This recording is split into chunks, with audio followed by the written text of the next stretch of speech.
Қайырлы күн, қымбатты менің көрермендерім. Бүгін сіздерге өткендегі құймақ жасалған айранның қалғанын сырап болмасын деп, жұмсақ әрі дәмді оладик пісірейін деп тұрмын. Бисмилля деп.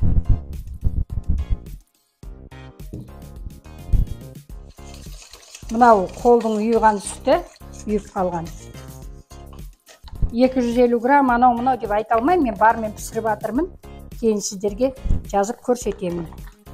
Менде бұл жерде 1 литрдей болды. Bir тал жұмыртқа жарты литрге жетер еді. Мен сондықтан двойной порция. 2 есе көп болғандықтан мен 2 тал жұмыртқа қосайын деп тұрмын.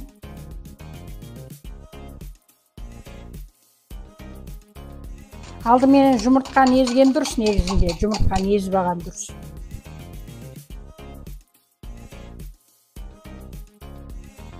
Енді оған татығанша тұз қосамыз.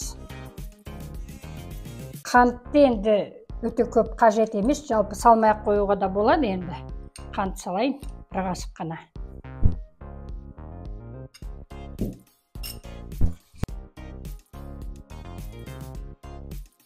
Енді мынау ұн еленген, бірақ сонда да елеп қосқан дұрыс деп тұрмын.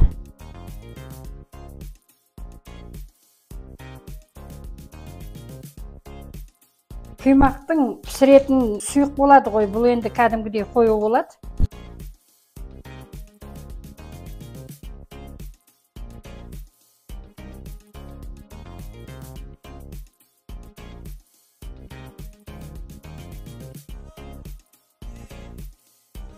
Енді ең соңында ас содасын қосамыз. Шай қасық пен жарты қасық.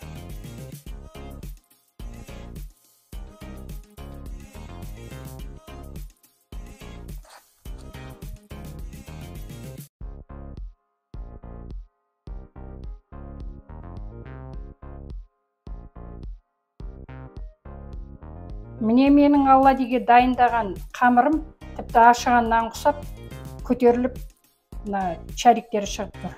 Енді қызып тұрған майға қасықтың ұшымен 1 келкі формада етіп құямыз.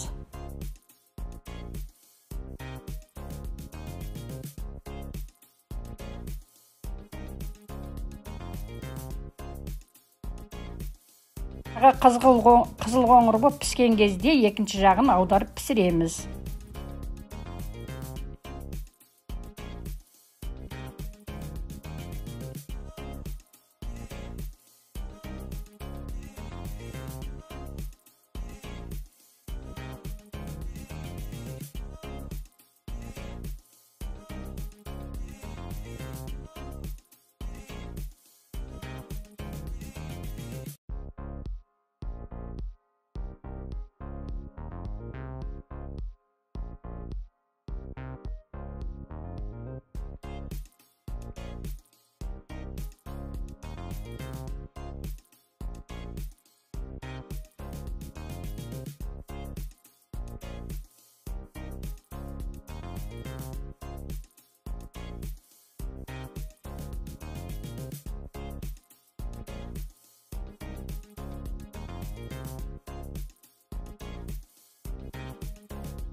Қымбатты менің көрермендерім, міне кефирден дайындаған оладигім дайын болды.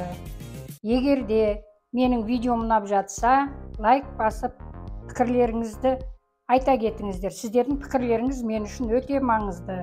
Жаңадан қосылып жатқан подписчиктеріме Алланың нұры жаусын. Келесі кездескенше аман сау болыңыздар.